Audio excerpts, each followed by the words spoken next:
Assalamualaikum wargi sadayana wilujeng petepang deui di channel Simkuring.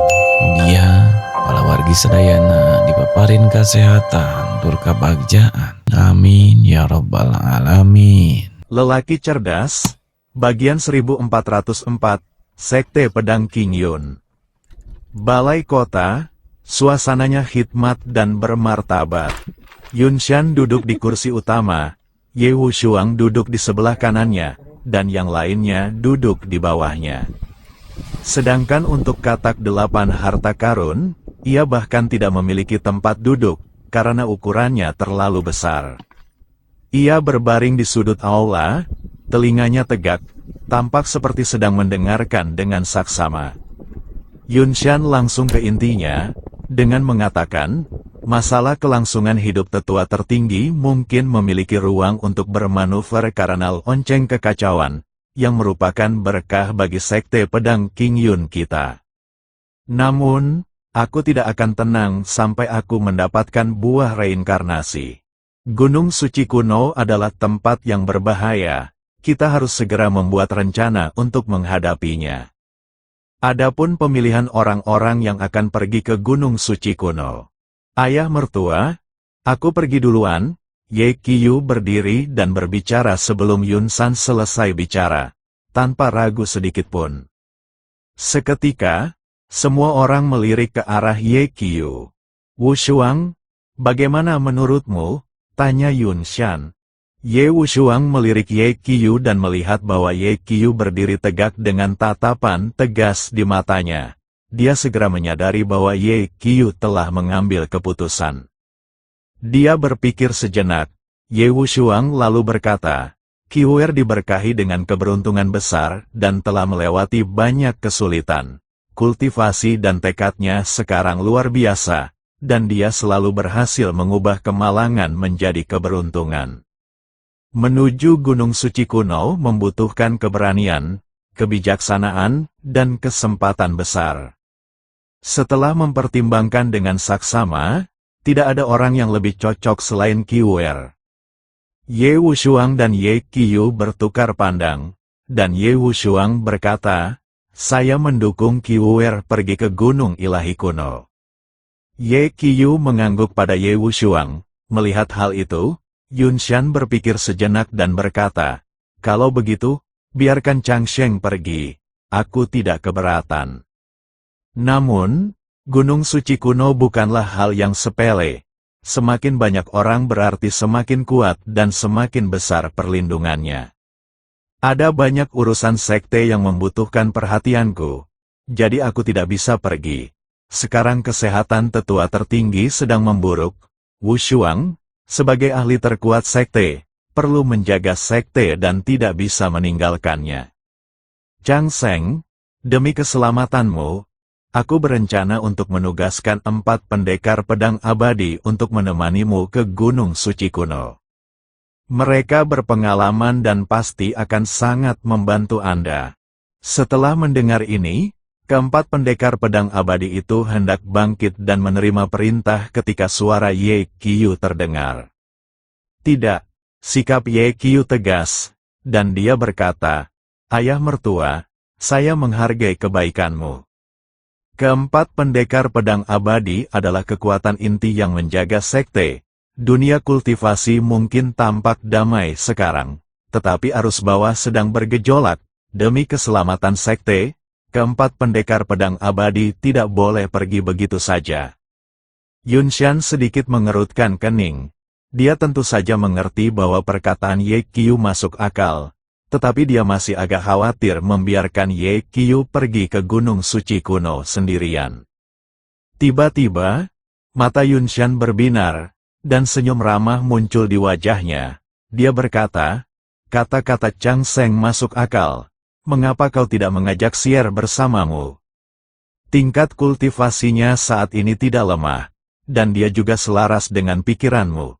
Meskipun kalian belum menikah, perasaan kalian satu sama lain sangat dalam, hampir seperti pasangan suami istri. Seperti kata pepatah lama, ketika suami dan istri sehati, kekuatan mereka bahkan dapat mematahkan logam. Dengan dia di sisimu, kamu akan punya seseorang yang menjagamu di jalan, dan aku akan merasa lebih tenang. Bagaimana menurutmu? Ayah, Yunsi mendongak, agak malu-malu, lalu bangkit dan membungkuk kepada Yunshan, berkata, putrimu bersedia menemani Changsheng ke Gunung Suci Kuno, dan pasti akan melakukan segala daya upayanya untuk membantunya mendapatkan buah reinkarnasi dan menyembuhkan tetua agung. Baiklah, ucapan Yunshan terinterupted oleh Ye Qiu. Ayah mertua, kita tidak bisa pergi ke Gunung Suci Kuno, Yunsi. Kenapa? Tanya Yunshan, bingung. Yunsi juga menatap Ye Qiu dengan ekspresi bingung. Ye Qiu berjalan menghampirinya, menggenggam tangannya, dan berkata dengan lembut, Sier, aku mengerti perasaanmu, tapi justru karena itulah aku tidak bisa membiarkanmu pergi. Gunung Ilahi Purba bukanlah tempat yang aman. Tempat itu dipenuhi oleh individu-individu yang kuat dan penuh dengan bahaya. Selain itu, aku telah membunuh anggota keluarga kerajaan Gagak Emas, dan kami telah terlibat dalam permusuhan yang mematikan. Jika keluarga kerajaan Gagak Emas mengetahui bahwa aku pergi ke Gunung Ilahi Primordial, mereka pasti akan melakukan segala daya untuk menghukumku. Ye Qiu menggenggam tangan Yunsi erat-erat, menatapnya dan berkata, perjalanan ke Gunung Suci Kuno penuh dengan bahaya. Bagaimana aku bisa membiarkanmu menghadapi bahaya seperti itu bersamaku? Kau tetap tinggal di sekte, berlatih dengan tekun, dan menunggu dengan sabar kepulanganku. Tapi, Yunsi membuka mulutnya, tetapi melihat ekspresi serius Ye Qiu, dia merasakan campuran rasa manis dan pahit di hatinya. Pada akhirnya, dia hanya bisa berbisik, kalau begitu, kamu harus berhati-hati. Melihat sikap Ye Qiu yang tegas dan alasannya yang masuk akal, Yunshan tidak bisa bersikeras lebih jauh, jadi dia bertanya, Changsheng, siapa yang akan kau ajak bersamamu? Kau tidak bisa pergi sendirian. Ye Qiu melepaskan tangan Yunsi, berbalik, dan menatap Chang Mei Zhenren dan Mo Tianji. Dewa beralis panjang itu memejamkan matanya, mengelus janggutnya, dan tampak sama sekali acuh tak acuh. Mo Tianji duduk dengan tenang, menatap Ye Qiu dengan penuh harap. Ye Qiu berkata, aku berencana membawa lelaki tua itu dan Tianji bersamaku. Hebat sekali, seru Mo Tianji dengan gembira setelah mendengar hal itu. Meskipun masih muda, ia sangat berbakat, dan ia telah lama mendambakan tempat-tempat misterius seperti Gunung Suci Kuno. Mo Tianji segera berdiri, menangkupkan kedua tangannya dan berkata, Bos, jangan khawatir, saya akan melakukan yang terbaik untuk membantu Anda mendapatkan buah reinkarnasi. Yang mengejutkan semua orang, reaksi Dewa Beralis Panjang sama sekali berbeda dari reaksi Mo Tianji. Dia menggelengkan kepalanya dengan kuat, melambaikan tangannya berulang kali, dan berkata, tidak, tidak. Dasar bocah nakal, jangan coba-coba menyeretku ke dalam masalah ini. Jangan kira aku tidak tahu apa itu Gunung Suci Kuno. Itu adalah sarang naga dan harimau. Kau bahkan punya musuh di sana, keluarga kerajaan Gagak Emas. Mendengarnya saja sudah menakutkan. Pergi ke tempat itu bersamamu seperti membawa lentera ke jamban, mencari kematian. Ini terlalu berbahaya, orang tua ini ingin hidup beberapa tahun lagi. Ye Qiu berkata, kalau begitu, sebaiknya kita tidak pergi. Sebelum dia selesai berbicara, Dewa Beralis Panjang itu menambahkan, namun, ya, apa yang bisa saya lakukan? Saya hanya berhati baik. Melihat kau akan pergi ke tempat yang begitu berbahaya, aku benar-benar tidak sanggup membayangkannya. Baiklah, baiklah, surga memiliki hati yang murah hati, jadi Taois yang rendah hati ini dengan berat hati akan menemani Anda dalam perjalanan ini. Lagi pula, kita memiliki persahabatan yang harus kita bagi. Pada saat itu, Tuan alis panjang tiba-tiba menegakkan punggungnya dan menekankan. Namun, ada beberapa hal yang perlu kita jelaskan terlebih dahulu. Bahkan di antara saudara, perhitungan harus diselesaikan dengan jelas. Jika kita menemukan harta karun surgawi, reruntuhan kuno, senjata ilahi, atau artefak magis ketika kita mencapai gunung suci kuno itu, kau tidak diperbolehkan bersaing denganku untuk mendapatkannya. Terutama jika saya sudah menetapkan target pada sesuatu terlebih dahulu, Anda sama sekali tidak diperbolehkan untuk menyentuhnya, atau saya akan langsung berhenti dan kembali untuk menjalani hidup tanpa beban. Melihat sikapnya yang serakah namun pengecut, yang jelas ingin pergi tetapi sengaja bersikap jual mahal, beberapa ledakan tawa tiba-tiba terdengar di aula dewan yang hikmat itu. Ye Qiu berkata dengan kesal, "Jangan khawatir, Pak Tua, tidak ada yang akan mengambil barang rongsokan itu darimu. Apa kau tahu, Taois rendah hati ini baru saja bersiap-siap, masalah prinsip harus diperjelas." Kemudian guru beralis panjang menambahkan dengan nada licik, "Dasar bocah nakal, kapan kita berangkat?" Taois rendah hati ini perlu bersiap-siap, dan menggambar beberapa jimat lagi. Ye Qiu berkata, "Kalian bisa mulai bersiap-siap sekarang, kita akan kembali ke Zhongzhou setelah fajar. Setelah fajar, kita akan kembali ke Middle Earth." Setelah Ye Qiu selesai berbicara, ruang dewan terdiam sejenak, lalu Yunxi bertanya dengan heran, "Kau akan kembali ke Zhongzhou secepat ini?" Dia menatap Ye Qiu, matanya dipenuhi keengganan. Ye Qiu menatap Yunxi dan berkata pelan, "Masih ada beberapa hal yang perlu diatur di Zhongzhou. Selain itu, Rongbaoge dapat menemukan lebih banyak petunjuk tentang gunung suci kuno tersebut." Pada saat itu, ekspresi Ye Qiu berubah serius, dan dia berkata kepada Yun San, "Ayah mertua, ada satu hal lagi yang perlu ayah dan ibu perhatikan dengan saksama. Selama perjalanan terakhir ke Gurun Barat, Biksu Suci Gunung Ling mengalami luka batin yang parah, tetapi beliau tidak binasa. Orang ini sangat terampil, memiliki pikiran yang mendalam, dan pendendam. Dia pasti menyimpan dendam atas apa yang terjadi di Gurun Barat. Dan Bodhisattva naga itu, meskipun tingkat kultivasinya menurun akibat pukulan itu, ia berhasil lolos. Mengingat sifatnya, ia tidak akan pernah melupakan hal ini. Kedua orang ini tidak mudah diajak berurusan, tidak ada jaminan mereka tidak akan mencoba membalas dendam. Terutama di balik Bodhisattva naga, terdapat juga Raja Yama yang misterius dan tak terduga. Orang ini sangat kuat, kejam, dan datang dan pergi tanpa jejak, sehingga sangat sulit untuk dihadapi. Oleh karena itu, setiap orang di dalam sekte harus sangat berhati-hati dan memperkuat pertahanan mereka. Yun Shan mengangguk dan berkata, "Chang Sheng benar.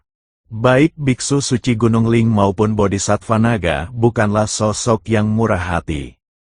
Tapi jangan khawatir, dengan ayahmu dan aku di sini, dan dengan formasi pelindung gunung, sekte ini pasti akan mengambil tindakan pencegahan yang ketat dan tidak akan pernah lengah."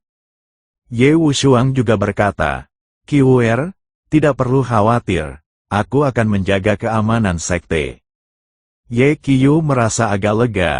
Setelah urusan bisnis selesai dan keberangkatan sudah dekat, suasana di aula mau tak mau menjadi agak muram. Mata tuan yang beralis panjang itu melirik ke sana kemari, dan tiba-tiba ia terkekeh. "Siapa tahu kapan kita akan bertemu lagi setelah perpisahan ini, beberapa jam lagi akan fajar. Kenapa kita tidak berhenti tidur saja, mengadakan pesta, dan minum sampai mabuk? Ini akan menjadi perpisahan untuk bocah nakal itu." Perpisahan untuk bocah nakal itu. Jelas sekali, lelaki tua itu ingin minum. Yun Shan melirik Chang Mei Zhenren, lalu ke Ye Qiu dan Yunxi, dan berkata sambil tersenyum, "Chang Mei, saranmu bagus. Namun, semua orang telah khawatir dan kelelahan karena masalah tetua tertinggi akhir-akhir ini. kau masih harus pergi ke Zhongzhou saat subuh, jadi akan lebih baik untuk kembali dan beristirahat lebih awal agar cukup istirahat. Sang dewa beralis panjang tiba-tiba berseru, aku tidak lelah. Kau tidak lelah. Tapi Qiwer lelah, kata Ye Wushuang, jika kau ingin minum, aku akan menemanimu. Qiwer, pergilah dan istirahat. Yunshan lalu berkata kepada Yunsi, Sir, kau juga sebaiknya beristirahat. Changsheng akan berangkat saat fajar, jadi kalian berdua sebaiknya lebih banyak mengobrol. Kata-kata itu diucapkan secara halus, tetapi siapa di antara mereka yang hadir bukanlah orang yang cerdas dan jeli. Dewa beralis panjang itu tiba-tiba menyadari kesalahannya, menepuk dahinya, dan berkata sambil tertawa, itu salahku karena bingung dan tidak memikirkan semuanya dengan matang. Dasar bocah nakal, Peri Yunsi, sebaiknya kalian pergi dan beristirahat. Malam musim semi, tidak, momen berharga itu langka, jangan disia-siakan, hehehe. Ekspresinya, ditambah dengan tawanya yang sengaja ditahan dan menyeramkan, membuat maksudnya menjadi sangat jelas. Keempat pendekar pedang abadi yang berdiri di dekatnya tak kuasa menahan tawa. Guru Tao, Yunsi tidak tahan dengan ejekan seperti itu, terutama di depan ayahnya, calon mertuanya, dan beberapa tetua. Ia merasa pipinya memerah, seolah terbakar, dan telinganya menjadi merah padam karena malu. Ia menatap tajam pria beralis panjang itu. Tetapi yang mengejutkannya, pria itu membalas dengan kedipan mata yang lebih berlebihan. Dia tidak tahan lagi. Dia menghentakkan kakinya, mengangkat roknya, berbalik, dan berlari cepat keluar dari aula dewan. Dasar bocah nakal, kenapa kau berdiri di situ? Melihat Ye Qiyu masih berdiri di sana, dewa alis panjang mendesak, cepat, manfaatkan waktumu sebaik-baiknya dan cobalah untuk memiliki lebih banyak anak. Tidak, maksudku, ucapkan selamat tinggal dengan benar, ucapkan selamat tinggal. Kau terlalu banyak bicara, kata Ye Qiyu tak berdaya, orang tua ini selalu berhasil merusak suasana di saat-saat penting. Dia membungkuk kepada Yunshan dan Ye Wushuang lalu berkata, ayah mertua, ayah, saya pamit sekarang. Cepat pergi, Yunshan melambaikan tangan sambil tersenyum. Ye Qiyu berbalik, berjalan keluar dari ruang dewan, dan langsung menuju kamar tidur Yunsi. Tak lama kemudian, mereka tiba di depan pintu. Ye Qiyu mengetuk pintu dengan lembut, Sir, ini aku. Begitu Ye Qiyu selesai berbicara, suara Yunsi terdengar dari dalam ruangan, masuk. Ye Qiyu mendorong pintu hingga terbuka dan masuk, lalu menutupnya kembali di belakangnya. Dia melihat Yunsi berdiri di dekat jendela, membelakanginya, menatap bulan. Cahaya lilin di ruangan itu redup, menyoroti sosoknya yang anggun dan rambut hitam panjangnya yang terurai hingga ke pinggangnya. Ye Qiyu berjalan mendekat dan dengan lembut memeluk Yunsi dari belakang. Kenapa kau berlari secepat itu? Tanya Ye Qiyu dengan suara rendah, sambil menyandarkan dagunya di rambut gadis itu. Ini semua salah pendeta Taois karena bicara omong kosong, kata Yunsi pelan. Ye Qiyu memeluknya lebih erat dan berkata, orang tua ini memang selalu seperti ini, belak-belakan dan tidak terkendali, jangan diambil hati. Keduanya berpelukan dengan tenang, mendengarkan detak jantung masing-masing. Beberapa saat kemudian, Yunsi berbalik, menatap Ye Qiyu, dan berkata, Changsheng, kau harus berhati-hati saat pergi ke Gunung Suci kuno. Keluarga kerajaan Gagak Emas sangat kuat.